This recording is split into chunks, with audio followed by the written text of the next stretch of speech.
know much about her, let me tell you that she is professor for foreign language teaching and head of the English language teaching research and methodology department at the University of Graz in Austria. She holds degrees in a variety of disciplines: European studies, teaching English as a foreign language, psychology, and applied linguistics. She is a member of Oxford University Press ELT Expert Advisory Panel, Vice President of the International Association for the Psychology of Language Learning, and editor of the section View from Here of the ELT Journal. In addition, Professor Mercer is a co-founder of the Research Group for Wellbeing in Language Education, hence her presence here today. This is based at the University of Graz. And together with Stephen Ryan, she's also joint series editor for Multilingual Matters book series, Psychology of Language Learning and Teaching.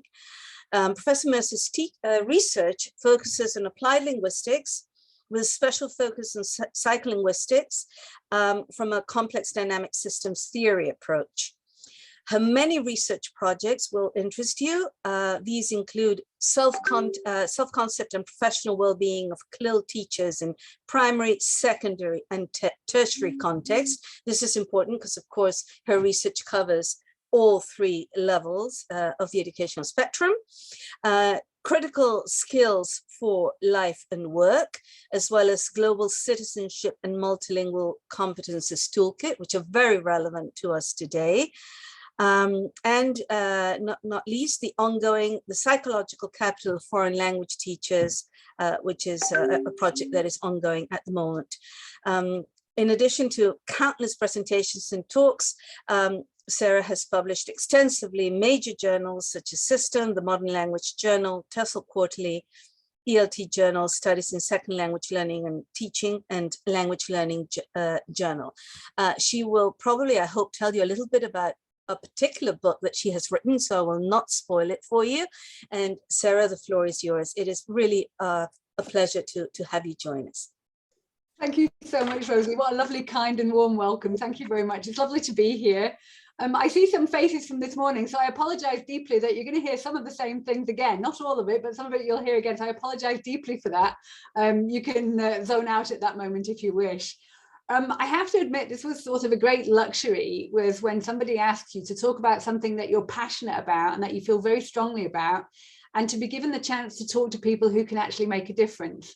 It's quite empowering and quite motivating for me and quite humbling, and I'm a little bit intimidated in a good way, in that I hope that I can convince you of the importance of this topic and that I can help you to and support you in making a difference in your institution. So let me get on and share my screen with you. Oh, hold on, I've got too many screens open. Hold on, that's the one that I want. There we go. Can I ask for just a little nod or a thumbs up if you can see that, if that's okay? All good? Brilliant. Okie dokie. Let's move on. So the title for the talk actually came from Rosalie and from Inev, who had the idea to talk about unspoken competences. And I thought this was a brilliant idea. I don't know how it is in your institution, but certainly where I work, in a lot of the places that we have done research on teacher wellbeing, we've been researching teacher wellbeing now for about the last just under 10 years now. We don't talk about it. Wellbeing is not discussed as a foundational part of practice. We don't talk about it in teacher education programs very much. We don't talk about it within institutions. Individual teachers may talk about it amongst themselves, but very often it's invisible in terms of specific policy, structure, actual approaches and opportunities to discuss this. So I thought this idea of unspoken was fantastic. And I think it's also important to have the word competences, because that does emphasize the idea that there is things that we can learn and that we can do to improve well-being. So there are actually things that we can actively use in terms of intervention. To my great convenience, there was a report, a huge report released just last week, which could not have been more convenient for this talk, to be fair. So I took their main data that they did. They took a 5-year view. So remember, that incorporates also 2 years of COVID. And they talked about how teachers' wellbeing and mental health was going on. 77% talk about having poor mental health due to work. That's an astonishing amount. It means more than 3/4 of the people in the profession are struggling, and it's due to their work. 72% are stressed, report stress levels. Notice 84% for senior leaders. That probably includes you. and many of you that are sat in this room now, if you're in a position of leadership, these issues don't just affect the staff that you work for. And in fact, it was fantastic that this question came up this morning, that the issues to do with teacher wellbeing and mental health are not just an issue for staff and for teachers and for, of course, subsequently their learners, but it's actually for the whole ecology. And it starts at the top and it filters its way down, that if we are not also looking at senior leadership, if we're not looking at their well-being and creating a culture and a climate where we discuss and take well-being seriously, that is not going to filter down the system to the teachers and to the learners. So when I'm talking to you today about teacher well-being, I'm focusing on the teachers because that's the area that I focused on most in my research, and that's the acute context that I've been dealing with. But I really do want to stress very strongly, this is a whole ecology issue. This affects everybody and it's contagious. And if you can work on developing a serious culture of well-being, and I think I was just talking with Rosalie before we opened up the room just now, we are still battling prejudices that well-being is some kind of superfluous, fluffy, and I hate the word soft skill. What nonsense. How can it be soft? It's actually the foundation of good practice. And it's a basic human right. And we've got to get over this kind of very shallow, superficial understanding of what well-being means. And I'll come to some definitions. 46% go to work when unwell, 54% for senior leadership. So I'm sure there's some of you sat in this room now cringing, going, oh, that's me, I do that. 42% think that their culture has a negative impact on their well-being. So when you talk about an institutional culture, the culture starts from the social culture in terms of the nation. And then you've got it filters down in terms of, if you look at an ecology, Bronfenbrenner model of ecology, you have the nation, but then you've got the institution itself, and there's a culture that develops there. And we all contribute to that in how we talk about things, what issues are made visible, what we have on display at work, what professional development opportunities we offer. So to have a culture that is negatively impacting on your well-being, that requires us to take a step back and look at what kind of culture are we creating in terms of what do we talk about, what do we not talk about, what's the focus, what kind of expectations do we have, how do we deal with problems, what kind of channels of communication are open for talking about well-being or mental health issues. And 54% have considered leaving the sector due to pressures on their mental health. Like I say, this has become very acute for many people due to the issues that have been magnified because of COVID and because of what's happened during the pandemic. But it is not just an issue for now. This was an issue before, and I'll talk a little bit about that in relation to my own work. Some of the issues about why we need to talk about well-being, why it's such an issue, there are high rates of teacher attrition across the globe. So that means attrition is when we lose people from the profession. So either people go through training and then decide this is not for me, I can't stick at it. Some people then are working in the profession for many years and then get to the stage where they say, I can't continue, I have to leave. We're losing valuable expertise. If we're investing in people in developing their professionalism and then they leave the profession, that's a loss. It's a financial loss as well as a loss of human capital and expertise. Fewer people are choosing to become educators, and particularly also this has been an issue in many countries with top graduates don't go into education, they go into other professions. So we are losing out on some of the best people to perhaps go into the educational profession. It varies in countries. I don't know enough about the Israeli context, so what I will do is I'll talk about things that I know generally and globally, and you will bring your own expertise to bear on what is relevant for your setting. And high rates of burnout seems to be pretty global. That's something that affects teachers at all levels of the system, all the way through from pre-primary, primary, all the way through up until tertiary. The education profession generally is very other oriented, and that tends to put an enormous strain on people's ability to create boundaries, to create distance, and also to protect themselves. And that leaves them at risk of burnout. I'll just let you read that. I think that's a very powerful statement by the OECD about the negative consequences when we don't pay attention to well-being.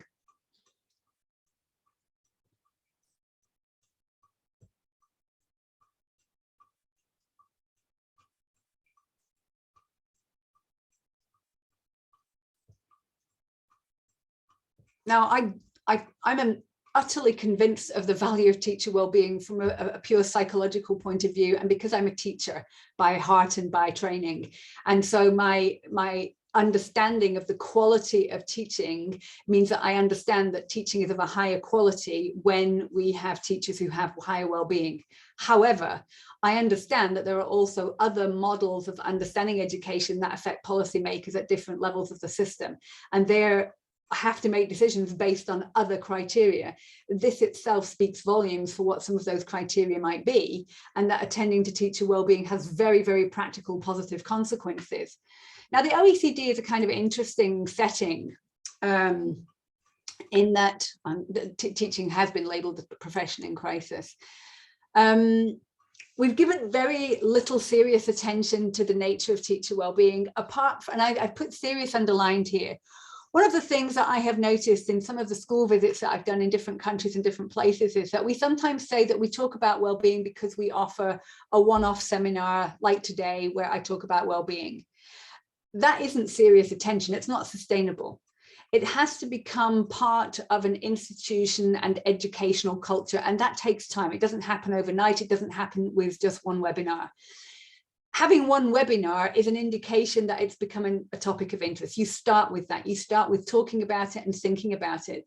But what I hope that I do today is that I trigger a much bigger discourse, that you say that once today's over with, you say, okay, how can we continue this conversation? How can we make this part of our culture? How can we make this a serious part of our education system so that we don't dismiss it, we don't treat it as a short-term solution that we can put a band-aid on, but that we say teacher well-being, student well-being, well-being as part of our culture, also for leadership. How can we make that part of what we do every single day? How can we make that part of the life that we lead in education? And I do think we're at a turning point. I love this statement. If some of you follow Nicholas Ferroni, he's a passionate educator in America. I'll just let you read that for a second.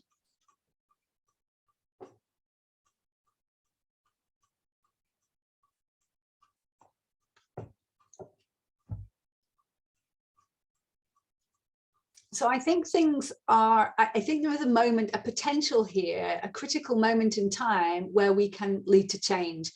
So teacher well-being has been an issue before, it has been a problem before, but there's been very little serious attention to it. And what has happened during the pandemic is it's put a spotlight on all the problems. All the things that were there before have just been accentuated, have just been made more visible. And this gives us an opportunity. This is a moment in time that we can lead to change.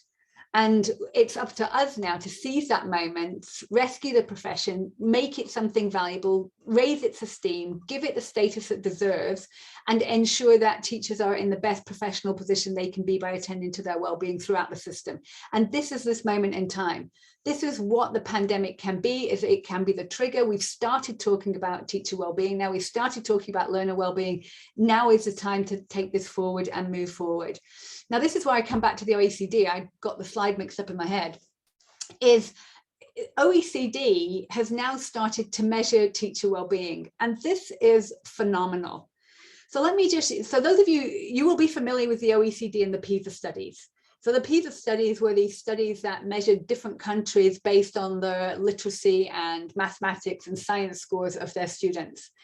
And it was criticized for all kinds of reasons. And then they introduced a few years ago in 2015, they introduced the measure of learner well-being, because they recognize that the state of an education system cannot be measured solely on the academic achievement of the students.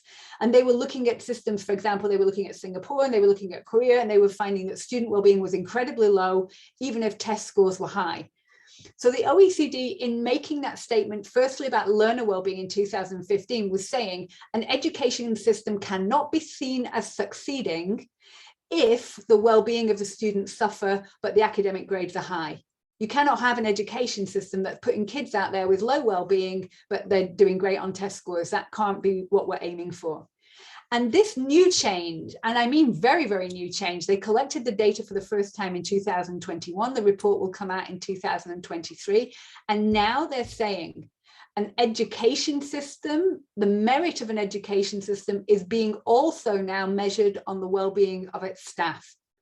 And I can't underestimate what a statement that is from a body like the OECD. Whether you agree with the OECD and the politics of it all, that's a whole other different issue.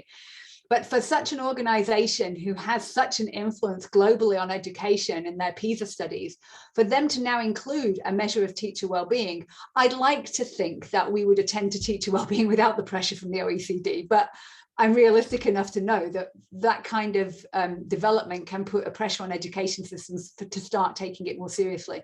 But what it's saying is that the value and the measure of an education system is also reflected in the well-being of its staff. And that for me is an enormous statement that we need to take on board. Some countries are already doing this, quite notably also in recent years. Government of New Zealand, just as an example, there's quite a lot of countries, and I'm afraid I wasn't able to find and don't know what's been going on in Israel, so apologies that I haven't been able to find that. Government of New Zealand has made a huge commitment. The UK have made a huge commitment. There's quite a number of countries that are making commitments to well-being in terms of policy, that they're actually making changes to policy structure, actually in initiatives to try and attend to well-being of staff. So it's on the agenda and it's moving. And I think this is a statement from India. Now is the time. I think this is, we are at a critical period of time where we have the awareness, we have the recognition, we have the tools, and now we can start to make a difference. And moving forward, we talk about, the new normal, which I object to on all kinds of levels, but this idea of new future, this normal, what will be normal in the future, making teacher well-being, staff well-being, creating a culture of well-being, that should become normal. That shouldn't be something that we're having to even discuss. That should be an education system fundamentally is about the academics and about the well-being of the people in the system. So I'm just going to go briefly. This is where I apologize for some of the things that may be repetitive for some people who were at the morning session with the teachers. I just want to explain terms. I'm going to do this a little bit differently to how I did this morning because I want to explain some of the issues behind it. So the reason I'm keen to explain terms of well-being is that there's a lot of misunderstandings about the notion, and it's often dismissed as being something, a soft skill, something superfluous, something a little bit, I think somebody this morning used the term feminine, and I can't think of anything that's more nonsense than that. So I'm hoping that I'm going to just clarify with you that this is a psychological construct. There's a massive amount of research on well-being. In my field of language education, it's only growing and rather small still, but in terms of general education, there's a lot of work being done on this and different approaches in terms of theoretical and measurable constructs. Two approaches really. The main approach, one of them is called the hedonic approach, which has been looking at the emotional feeling, the emotional component of well-being, and the eudaimonic approach, which is a little bit of a sort of step back from that and takes much more of a view about self-actualization and finding meaning in what you do. I think realistically speaking, most people accept that it's a little bit of a blend of both.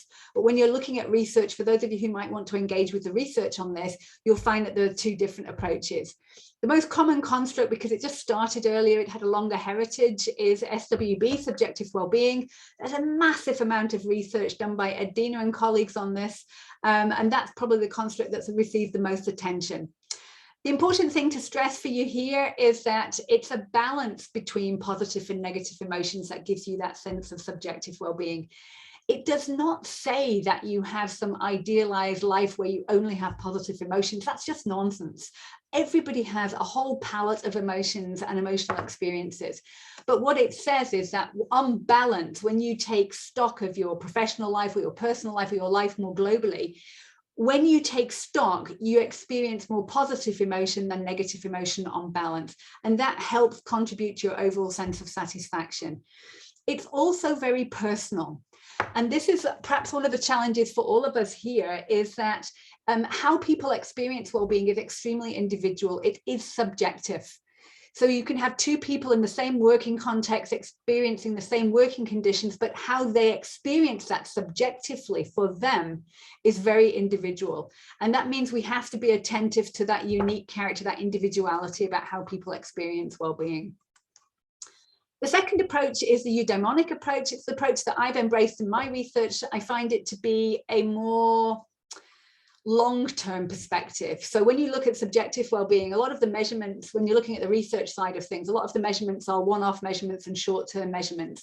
And you don't know, if you measure my well-being on a subjective well-being measurement in the morning and you measure it in the afternoon, you might get very different scores. I mean, you can do that in any kind of research, but particularly for something about the emotional tenor of how you're experiencing things.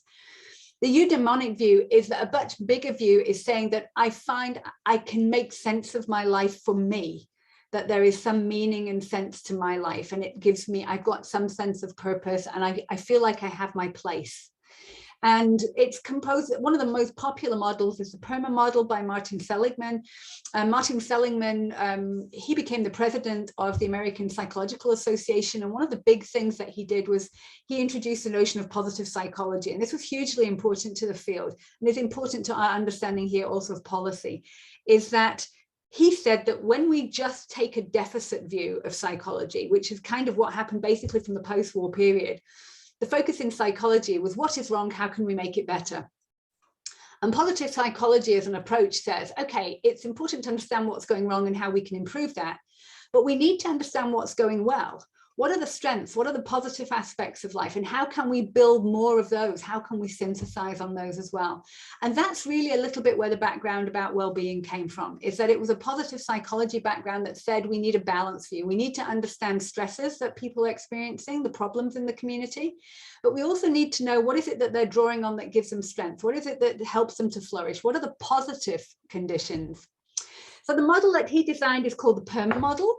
What's important is it's a multi-componental model. That means that there are different facets that come together. It's not just one thing that creates well-being, it's how different things come together. There's the positive emotions, as you might expect. There's engagement, so finding engagement, being motivated about what you do, enjoying getting absorbed in what you do. That can be in the work, that can be hobbies, that can be in your social life. Having meaningful relationships. The relational climate is hugely important. For those of you in a leadership role, the relationships that you build with your staff and that you facilitate among your staff is crucial to the well-being atmosphere, to that climate of trust and understanding amongst each other.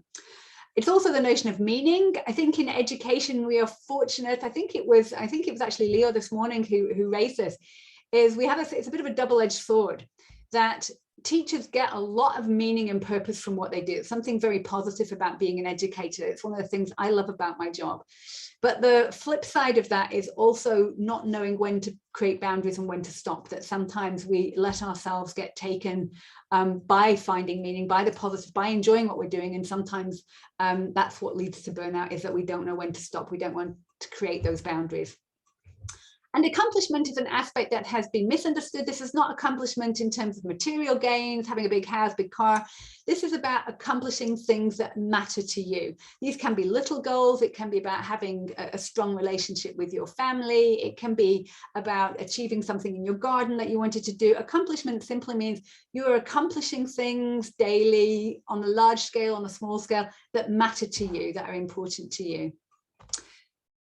The final thing, a change that came about really probably most notably in 2016 with Butler and Kern. Butler and Kern developed a measure of well-being called the PERMA Profiler. So for those of you interested in the research side of things, they have a tool that takes these components of well-being and measures those, and you have a composite measure as well as these factual measures. And they also include the notion of vitality. And by this, they're really talking about physical health. And that one of the things to understand is that mental health and physical health are deeply entwined. If you have poor physical health, it is obvious that that's going to affect your mental health negatively. But also having poor mental health also puts you at risk of being susceptible for also problems with your physical health. Just to clarify, I've kind of explained this, that well-being came out from this positive psychology perspective. If you look in the literature, if you look in the research, there were discussions about burnout and stress early in the 80s, big bodies of research that looked at burnout and stress, but there was nothing looking at the flip side of it. So nothing looking at, well, where can they get strength from? We don't just deal with the problem. We want to prevent that problem from ever happening. We need to look at also what some of the positive things are we can draw on. So I think one of the things that has changed and why we're talking about well-being now, rather than just talking about dealing with burnout and stress, is we're looking at prevention rather than cure. There's no point in letting teachers get to the stage where we're already burned out and then trying to repair that. What we need to do is create that positive climate of well-being so that we can prevent us ever even getting to that stage. So that's an important distinction to understand, is that we're not just now talking about remedying problems, we're actually trying to be proactive in creating the kind of work environment that stops these problems from ever happening. How am I doing on time? I also need to clarify this. Well-being and mental health are not the same thing. Mental health refers to psychologically definable diseases, illnesses such as clinical depression, anxiety, other conditions. If you have poor well-being, it is likely to contribute towards and lead towards poor mental health. And if you have poor mental health, it's going to contribute to well-being, but they're not the same thing. If you've got people in the workplace with mental health issues, they need professional support on a completely different level. They need to also have the space to talk about that, and they need to be getting the kind of psychological support that's a bit of a different issue. So I'm not talking about the kind of support for mental health. I'm really just talking now about creating that climate that tries to foster positive well-being. And I think that's an important distinction to make. The two are related, obviously, but they're different things. So I've understood well-being in my work as being this sort of mixture between happiness and meaning. It's dynamic, and that means that we're never finished in the job that we do in trying to support positive well-being. You don't get to that end state. I don't think there'll be anybody in this room who says, I've got my well-being sorted now, I'm done, I'm finished, I don't need to do anything else. Well-being is something that we constantly work out on a daily basis, and sometimes I get it more right and sometimes I get it less right. And that's in respect to myself and also in respect to my staff. A very nice comment from the session that we had this morning with the teachers is that nobody's perfect. We do the best that we can. And one of the things that I hope that we do from today is that a greater awareness and understanding of well-being puts us in a better position to provide the kind of support to ourselves and to others that they need to flourish in their professional roles.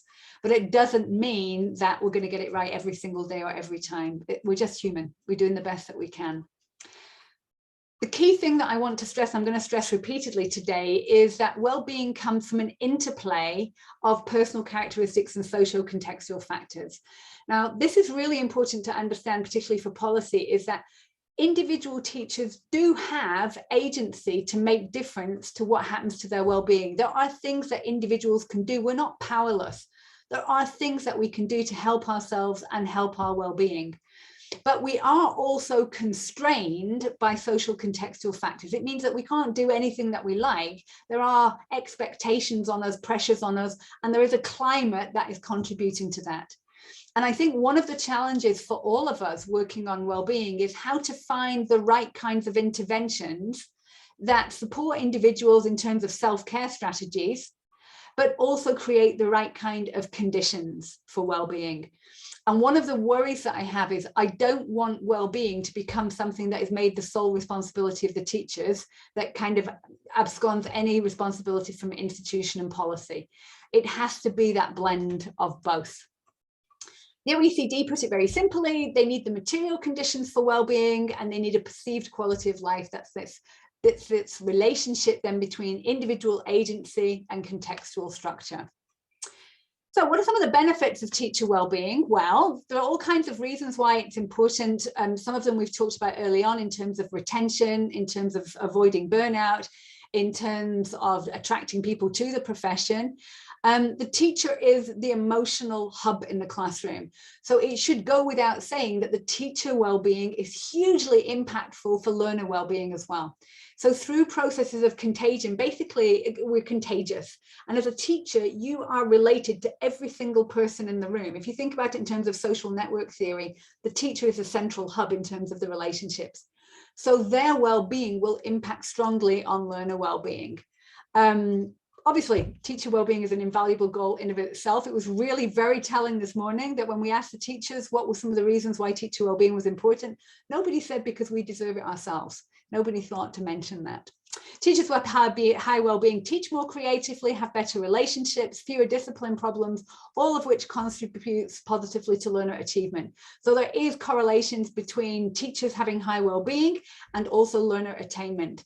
And that's maybe something also reflected a little bit in the OECD policy, is that if we recognize that teacher well-being contributes to good quality learning, then we're also in a good position to strengthen that. And naturally, you tend to have learners with higher well-being, which is obviously, I would have assumed, a desirable outcome for any system.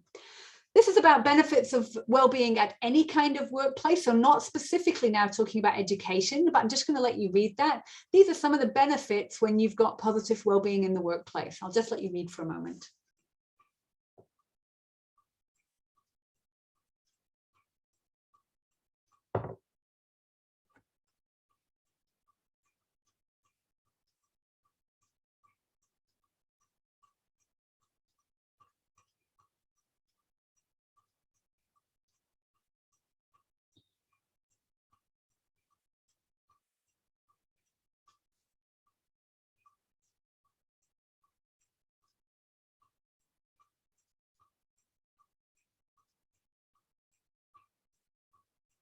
I can't imagine anybody thinking that there's any reason why you wouldn't desire these kinds of outcomes.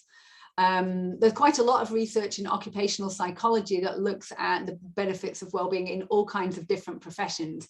And there, I mean, it ought to be self-explanatory, but there are only benefits when people in the workplace are doing well. And if you look at companies like Google and a lot of the tech companies in Silicon Valley, they've taken that notion very seriously about creating the space and attending to staff well-being, because they know that it will actually benefit the company in the end. Now, I hate to talk about this. I'd like to keep my idealized educator view, but I don't want to talk about this in terms of productivity. But quite simply, when you are attending to your staff well-being, the whole institution benefits. And once we understand that, and I think, you know, some of the key tech companies are already way ahead of everybody else. Once we understand that that is an investment in the company as a whole, in the institution as a whole, once we understand that, then the potential for growth for everybody in that institution is quadrupled.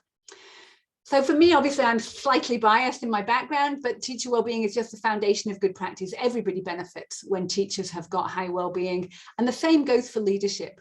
When the leadership have also got their wellbeing attended to, they can better support teachers, and teachers in turn can better support learners. It's about the whole ecology. It's not just taking out one part of it. You can't just remedy a whole education system by putting a plaster on one bit of it. You need to step back, and we need to look about a more holistic approach. Obviously, the switch to pandemic and online teaching, that added a whole other layer of stress for everybody in the education system on two levels. One, socially, the community as a whole is concerned about health. We've got issues that we're worried about in terms of precarity, in terms about uncertainty.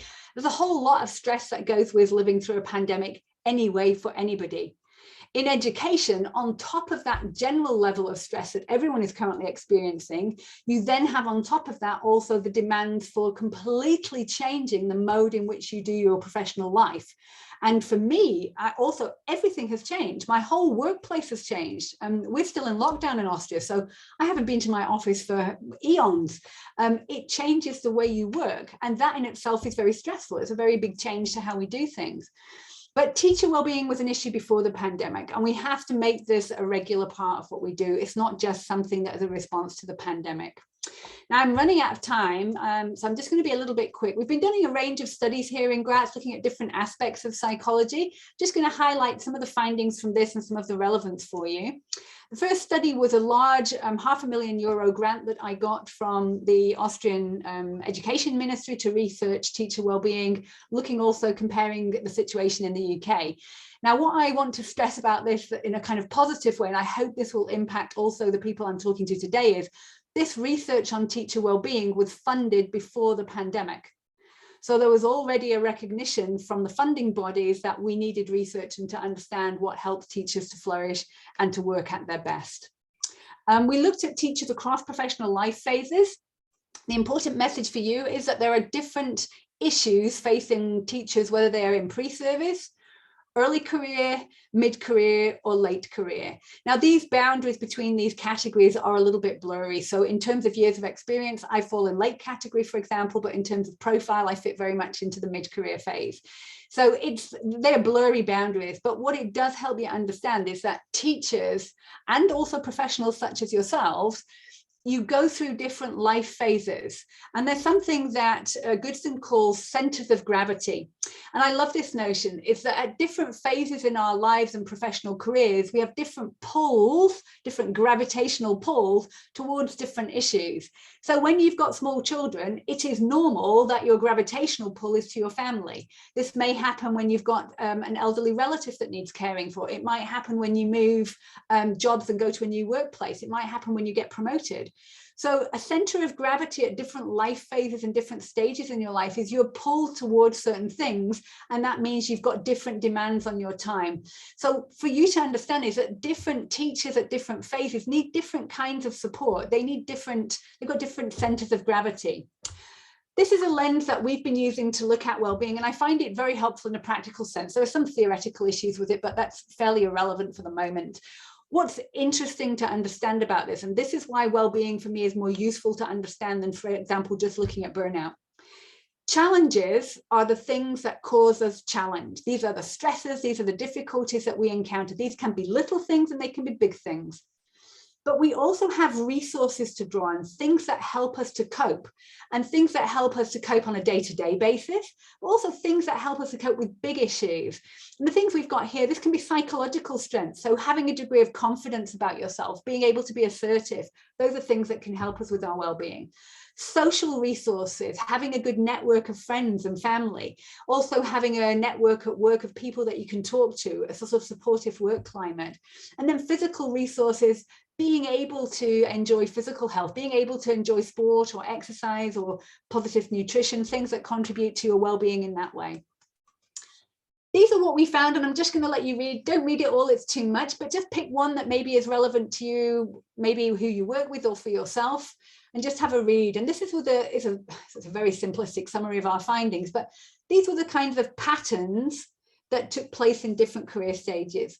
And what's nice to see is each stage has resources that the individual can draw on, and each stage is facing its own unique challenges. I'll just let you have a read for a second.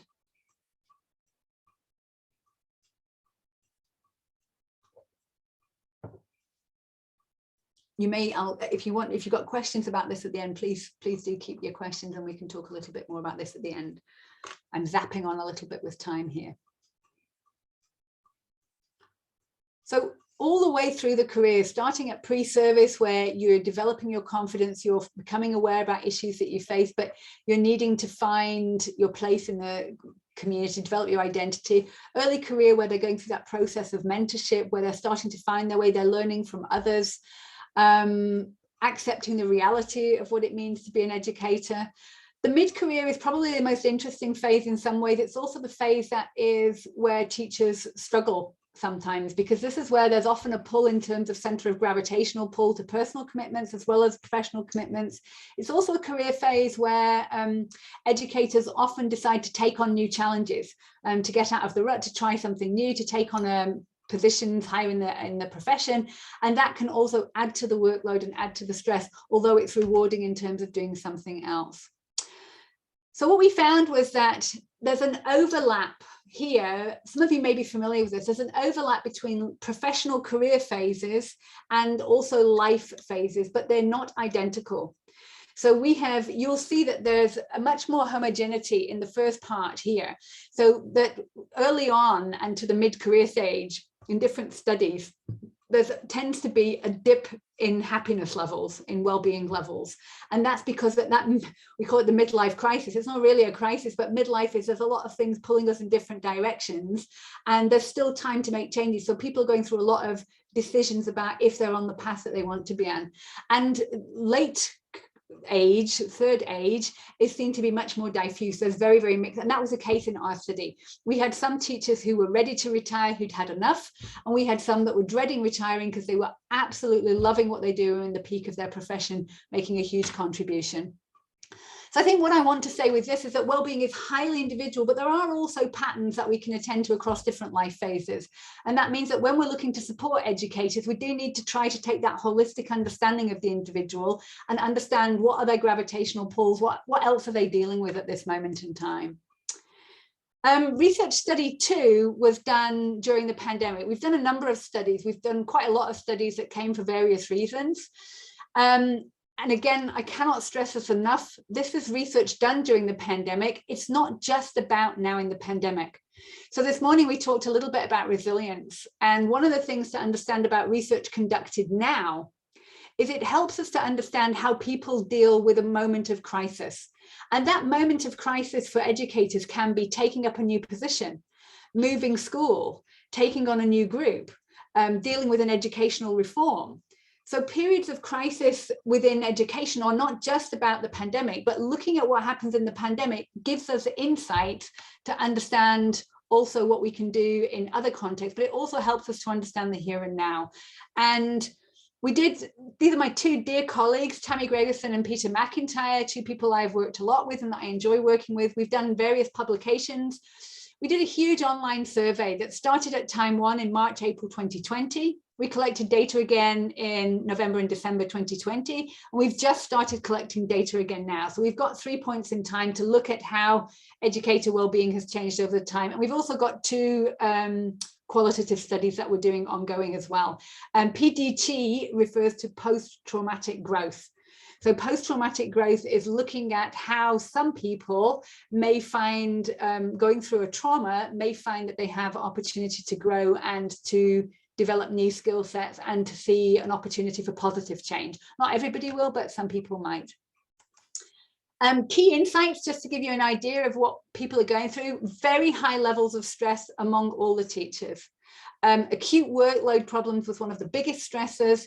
A lack of boundaries. So when you're working from home, one of the big differences is you've got no temporal boundaries. You don't go out to work and come back. It's here all the time. And also you haven't got that physical disconnect. So you not go out to work and come back. It's here, it's everywhere, it's the whole time. Now, that was an issue for educators before. So the lack of boundary is something that comes up in research for educators, and I bet pretty much everyone in the room. But this was made much worse by the issue of home office and having to work from home.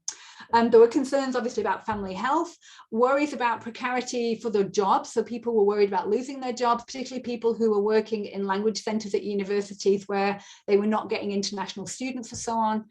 And there was also that sense of social disconnection that affected everybody, doesn't matter what profession you're in.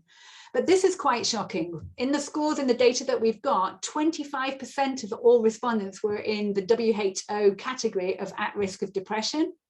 And another 25% low just simply scored low on well-being. That means 50% of the respondents were scoring low on well-being, with a high rate of negative emotions and strong correlation between the two. The positive side maybe was there was a growing awareness of well-being needs also among teachers, that people were saying, do you know what, I've never really stopped to think about my well-being. I guess I kind of took it for granted. This is making me stop and rethink my priorities and rethink what I need to be paying attention to. And that's maybe a positive sign of something that we draw from that. All the teachers, and this has come in all the studies I've done, the various studies I've done, is that most teachers draw strength and meaning from their work. And we talked this morning how that can also be a double-edged sword. Over the time, over the data collection, teachers have become less stressed about teaching online. We've got used to it. You know, we might not be thrilled about it, but we've got used to it. I've been teaching online solid nearly for 2 years coming up this March. So it's not my ideal way of teaching. I love teaching in person. I love being in the classroom, but I'm not stressed about it in the way I was back in March last year. But people have become more stressed about health issues. There's a kind of constant background worry, and also the inability to travel. Many people, particularly in language education, are working in different settings, different cultural settings, and that's been a big factor. The overall PERMA scores have decreased. So over the 3 time periods, obviously we're still collecting data at the moment, but I asked Peter to have a quick look. PERMA scores are decreasing. The positive emotions have stayed static, which is interesting, and we're still thinking about that. But the overall score for well-being has decreased over time. So I think it's fairly clear that the pandemic is having a huge effect on teacher well-being. I'm not saying it's just teachers, but this is the population we're looking at. In research study 3, I looked at the well-being of teachers in the private sector. This was an important study, firstly because nobody talks about private sector and nobody researches it, but it also helps us to look at some of the issues that people face, not just in the private sector, but these are contextual factors. So there's a real focus in this study on what are the working conditions that you're facing and how are these affecting your well-being. Precarity, not knowing if you've got a contract, not knowing what classes you're going to teach, not knowing when you're going to teach. Excessive workload, this was universal for everybody in all the studies that we've done.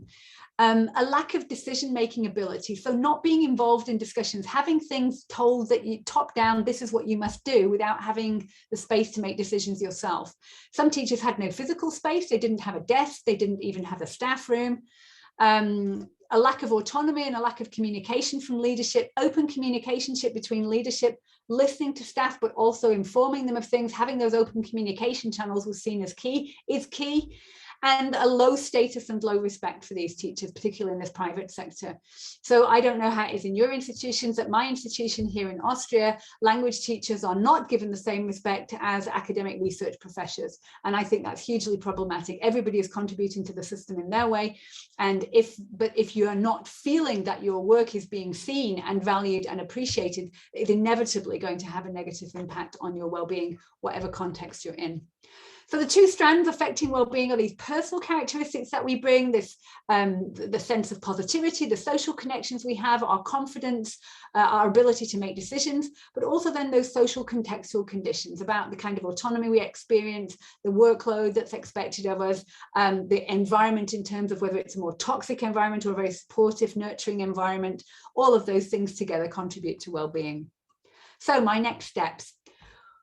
We need to look at understanding the balance between how we support individual teachers to impact their well-being, but how we also create the kind of structure and the policy that's going to make a difference to these teachers.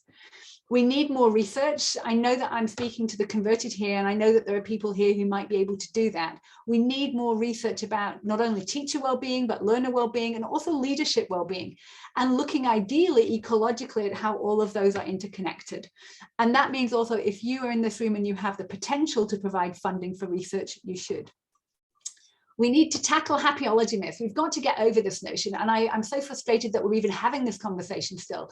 But we need to get over this notion that well-being is some kind of fluffy happyology. It is a fundamental psychological construct that is defining for people's ability to flourish in their personal and professional lives. I cannot understand why we haven't got more research on this and why we're not talking about this more seriously in the workplace. The term itself, well-being, has become loaded, and we've still got quite some work to do, I think, to tackle these kind of happyology myths. And we need advocacy at all levels. We need advocacy within policymakers. We need it among teachers. We need it among learners. We need to normalize discourse in terms of talking about teacher well-being. And we need to be doing actual things. We need to take action. So talking about it is a great start. I'm delighted and privileged to have the opportunity to talk with you about this. Now we need to start moving this conversation forward and taking action and doing things. So what can be done at policy level? This is a little bit, if you like, this is kind of my wish list. This is what I would like to see. I don't know to what extent these are issues in your institution or what these are issues that you can affect. I also don't know enough about the context in Israel. So I will present my wish list, if you like. This is what I would like to see. And then it's up to you. You will know what is possible in your setting and also things that you can maybe advocate for.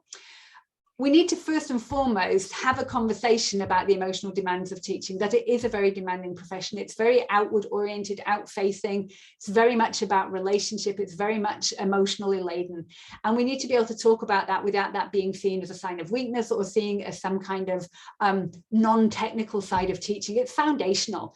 If you're going to use fantastic teaching techniques, be able to use resources, be able to use rhetorical methods, be able to connect with learners, you've got to also do that emotionally. And that's a foundation that we need to discuss. We must get rid of the stigma around burnout and also mental health issues. This means we need to be able to give teachers a space to talk about this. We need to provide open channels of communication to talk about well-being, but also burnout and mental health issues. It should go without saying, but I'm afraid it doesn't always. We do need to ensure that teachers are seen as the professionals they are. They're usually highly qualified. They spend long hours at work, inside the office and at home. We need appropriate pay and recognition for this as a profession. We need to provide physical and psychological resources. So that means teachers need the resources, they need the space, they need the tools to be able to teach effectively, but they also need that kind of support. They need to know that they're being appreciated, valued, and that they've also got a place to be able to talk about things that they need and their wants, that they're being heard and seen fundamentally. We do need to take a serious critical look, all of us, myself included, to look if there is unnecessary admins that we can reduce. Is there things that are unnecessary, that are not really serious and being contributing in a positive way, that we can get rid of? Is there any way that we can contribute to making workloads more manageable? And there are things where we can say, you know, we can reduce this and make this less of an issue. We need to trust teachers. These are professionals. They have got training. They know what they're doing. They have a voice. They have ideas. We need to create space to let them contribute to the discussion. We need to give them autonomy to make decisions themselves within their classrooms and within the education profession generally. So I think that trusting teachers, and that's something that's just starting to be discussed. Trust in these as professionals makes a massive difference to their ability to teach, but also their well-being. Leadership need training in how to support staff well-being. They need it for themselves, for their own well-being, but they also need to understand what is it that they can do practically to support staff well-being, what is detrimental to staff well-being, and what is helpful for staff well-being. Pre-service teacher education, we need to make teacher well-being a core subject. We need to be discussing this. I talked earlier that in other oriented professions such as social work, it's normal to have a core module on self-care and professional well-being. It's surprising that this is very, very rare in education generally, whatever subject you're teaching. And it's strange because as a profession, recognizing that there are high emotional demands, if we can teach them skills and make them aware about burnout, if we can talk about self-care strategies, if we can talk about things they can do to create healthy boundaries, there's a much stronger chance they'll stay in the profession with their eyes wide open about what it means to be a committed educator, but also be able to flourish as an individual. And we do need to work on raising the respect and status of teaching within society. I don't know how this is in Israel, but certainly here, teacher status and the respect within the community has definitely decreased in recent years. And that's something that we need to work on, that teachers feel valued and esteemed more broadly. And when we introduce well-being initiatives, we want to have these nationwide. We want it to become something we talk about in the culture as a whole, but also within an institution. It's not something that just individual odd teachers do. It has to be part of the whole culture. I've taken now a slide from Australia, where Australia is very developed in terms of what they do for staff well-being and learner well-being. There's an enormous amount.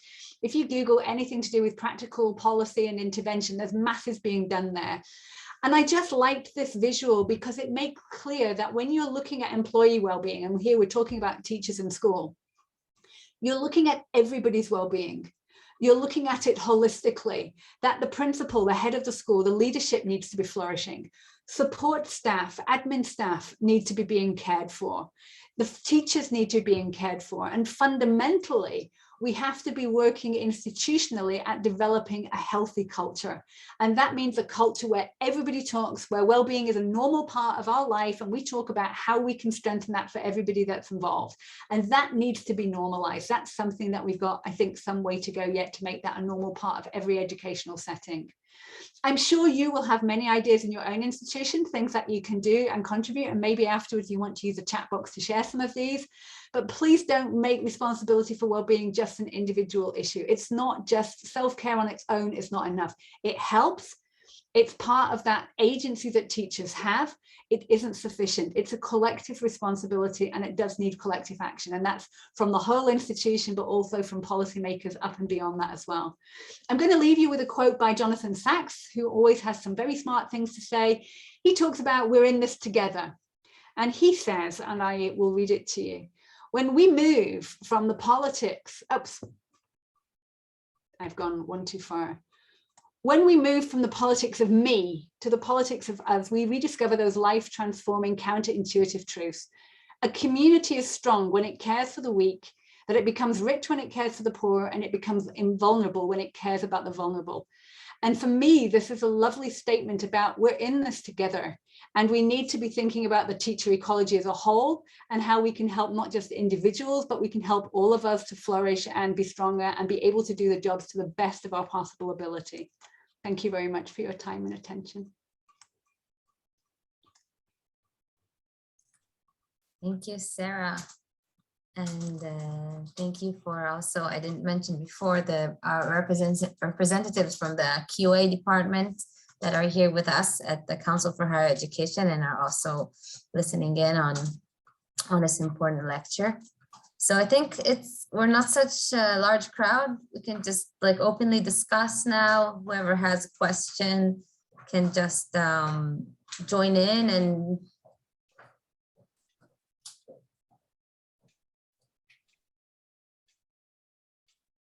I'm just going to look at the comments in the comment box. Yeah, we've had a comment from Lihi. I think she was referring to when you presented the how it benefits the workplace well-being. Oh yeah. She says that these are not necessarily outcomes. Well-being and all these factors are interlinked, aren't they? Oh, absolutely, yes. And one of the things that's interesting to understand is that it does create what they call this broaden and build. So Barbara Fredrickson, for those of you familiar, has done work on positive emotions and well-being. And when you start this, it's like a positive upward cycle. And she calls it broaden and build, that when you build positive emotions, when you build positive well-being, people are more open. They try out more things. They experiment with new things. They connect with people more easily. They're not as closed in. And that actually builds further resources. So she calls it this broaden and build, that when you build, when you work on well-being, you're creating the conditions for people to build and expand their resources.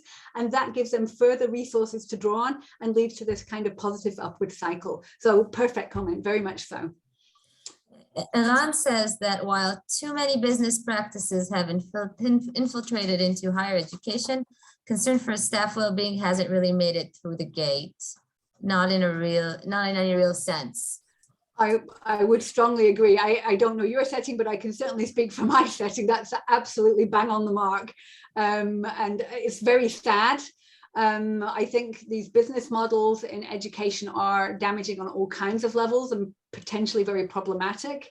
But the fact that, you know, we haven't understood, which some of the businesses have, is that when you understand that people flourish and can do their job much better when they are cared for, that just hasn't filtered through at all yet. So that's for the comments. Oh, Rosalie? Yeah, I always seem to have something to say, but I do.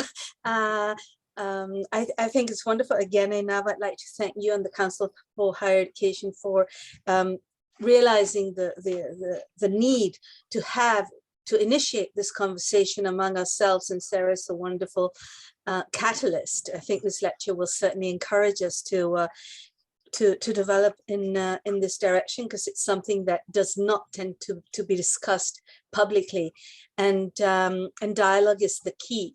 So I was wondering, Sarah, if you could give us just some suggestions about how we may go about establishing spaces for dialogue, both at departmental levels, both within the institution, and especially also internationally. In other words, how we can cooperate, because obviously these are problems that we all share.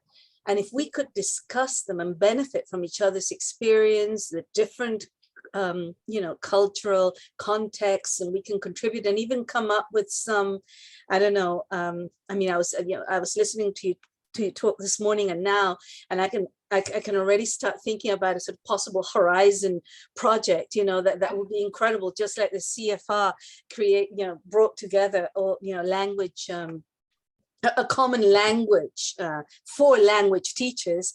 Perhaps we can even think in terms of common languages for administrators or leaders, or the whole ecology. In fact, the very concept of ecology is something that, if you could expand on a little bit, I think it's really an innovative way of looking at it, and very relevant.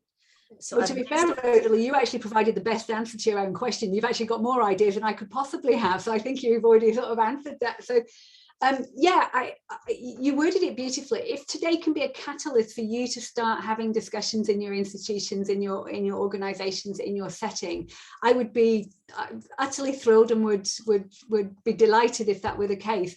I think it has to, I think the pandemic has been a massive catalyst, and it's up to us now to capitalize on that growing awareness and understanding that well-being is affecting how we're able to do our jobs, and that teachers particularly have had an acute set of experiences during that time. I think that's a catalyst of awareness. And now we have to seize that moment and say, right, how do we move forward from here? Who needs to be involved in this conversation? What resources do we already have that we can build on? And what do we need to develop? And I think particularly looking at shared discourse frames, so how we can work with other people, what resources are out there, because literally if you look online, and I showed you that final slide at the end from that from the Northern Territories in Australia's done masses of work, so there's a lot of stuff out there we can draw on. We don't have to reinvent the wheel. So you know, there's resources out there, and you know there are books out there on teacher wellbeing, so there are things that we can draw on, and we don't have to start from scratch. But looking at what resources are available, looking at what the issues are that are particular to our institution, looking at what we could do with those resources, where we can go next. I think that's part of an important conversation process that each institution can have, and even the openness and willingness to talk about that. And I think there is a little bit of legwork to be done in getting over this happyology notion. I do think that's still a little bit of a battle that we have to have. I think things have changed. And like I say, as I showed you at the beginning, I think places and people like OECD raising that awareness, making it part of these things that they measure, that will transform discourse. But you know, it's new, it's happening now. But that's a great time for us to seize that moment and find opportunities. Now, for me, all our work has been ecological, and we have really tried to emphasize that our well-being is so an ecological view means that you look at the person within their ecology, and an ecology is not just, it's their classroom, their learners. One step out, it's their institution, it's the school, it's the college that they work at, the department that they work at, it's the culture of the whole institution, it's the national culture, it's family cultures, it's other kinds of cultures that you may be connected to, all of that. So I think that's important to understand about teacher wellbeing. We talk about the effects and the implications for the professional in the workplace, but you can never understand wellbeing without stepping back and looking at the whole picture. And that's what the studies that we've done, which look at these, you know, across the career trajectory, different life phases and so on, what they highlight is you don't come to work and leave the rest of your life at home. You come to work and you bring the whole of who you are with you. And an ecological perspective allows us to try to understand that bigger picture and what's impacting. And like I say, we've done studies on teacher status and pride, looking at the status of teaching within a culture and how that affects teacher wellbeing. So that's on a big ecological level. And then we look at it within a classroom and the relationships that they build with learners and how that can positively affect teacher wellbeing. So there are all different levels of ecology, if you like, that create those conditions within which a teacher can work on their well-being. Thank you.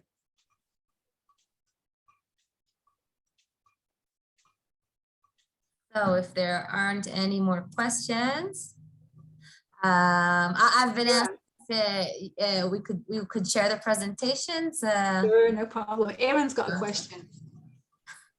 Eran, sorry, I apologize. Wait, you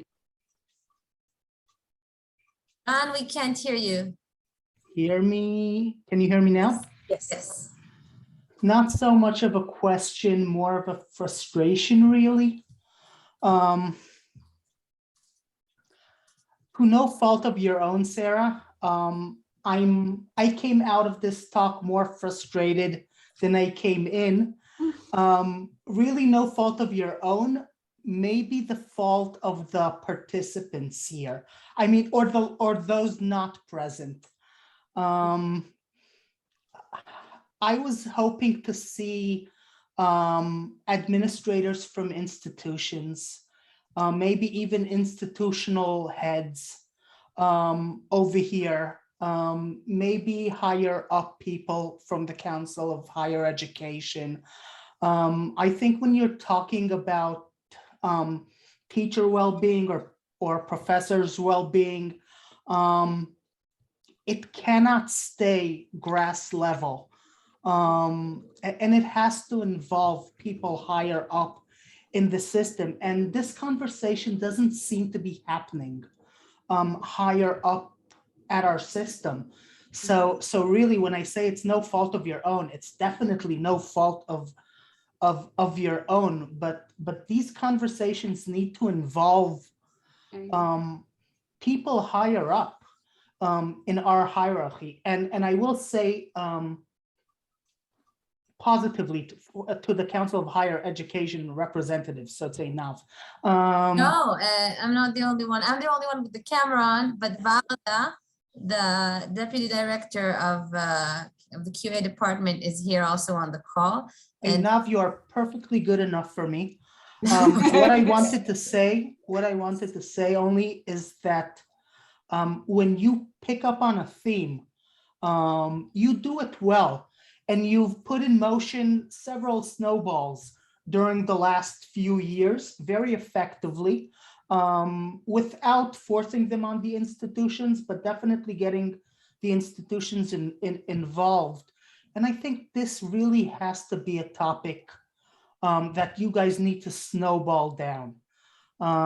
It's very important. There are a lot of structural changes in our system that have happened over the last 10 years, more so in the smaller institutions, the public colleges, but also at universities and at all levels. And it really is time for the system to talk about teacher well-being. I mean, I'm not going to open all of the dirty laundry here. There's no need for it. But there's enough to take to the laundry. Really, it's about time. But it's wonderful that you make that comment, and I appreciate it very much. I mean, I'm sorry that I wasn't able to be in the environment where you went with a more positive feel, but you know, it is positive that there were 28 people here who have maybe got the impetus to go and start those conversations. And I agree with you, it ought to be from top down, and there ought to be more top down support. But everybody in this room can go away and start conversations and advocate. It's the start of the journey. And what you've said, Iran, inspires me, because it shows that we have got a start. If you're looking at the positives today, I really appreciate the opportunity to talk with people like you. That there are people here that are listening, that are engaging with that, and that have the potential to take that forward. It's not the end of the journey, it's the start. And this is the beginning of a conversation that will make a difference. I am utterly convinced. But thank you.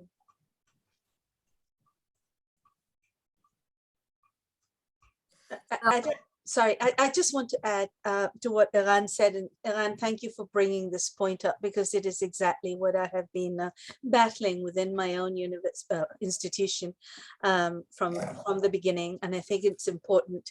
I do want to thank the Council of Higher Education, because as you said, they have snowballed a few important issues such as this one in the last few years. I know that in the field of language teaching, and concretely in English teaching, they have spearheaded and accompanied a very, very important English reform that I think, I'm glad to see Linda Weinberg here, because she was very, very instrumental in this great achievement by leading the EcoStar project, and also the creation of HiNet, the organization of English teachers in higher education, which was created as a result of this cooperation in a way. I mean, it started as a reaction, of course, grassroots reaction against a lack of policy and a lack of and chaos within the system, and the Council for Higher Education, and Vada, you're here, and thank you very, very, very much for that. They realized this, and they lent us their support, and we started this fruitful dialogue, and now it's time to start, as you pointed out correctly, Aran, another fruitful dialogue that is no less important, and possibly even more important, in the sense that it affects teaching at all levels and across disciplines. And this is something that's really important as well. I mean, language teachers, you know, we have the advantage that we traverse boundaries, and we cross, we work across disciplines and across campus on the whole. But the points that Sarah made today apply to all disciplines. And this is very, very important. And we're seeing it now concretely as a result of the Council's policy for higher education, that we now have to teach content courses in English. And as a result of this new policy, we are coming in contact with lecturers who are very defensive, because all of a sudden they had to do something new and they're very afraid. And the language experts are called in to help out. And it touches on everything, because again, from our field, we bring a certain amount of experience and expertise, and we can help. And we're coming into contact with all disciplines, representatives from all disciplines. And this is very, very important. It affects everything, and we're seeing it now. And this EMI initiative, in a way, touches everything, and it's something that's going on all over the world, because all over the world people are now teaching more content courses in English.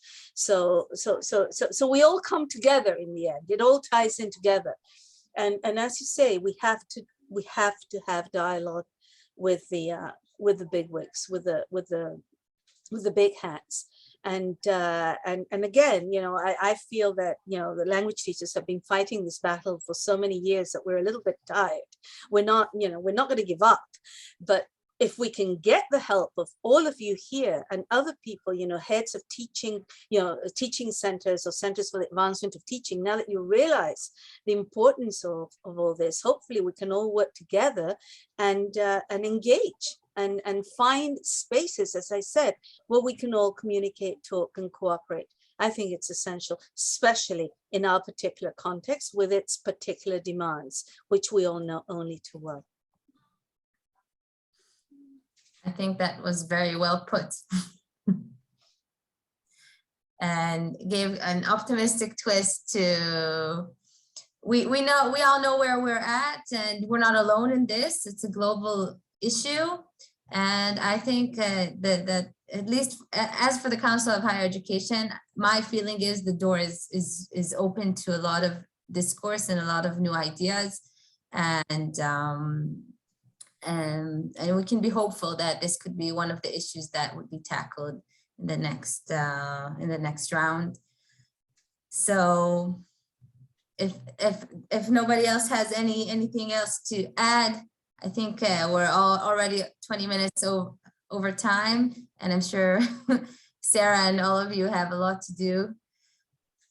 So I think we'll just close the session and say once more thank you to Dr. Sarah Mercer for all your wise input and wonderful presentations and patience.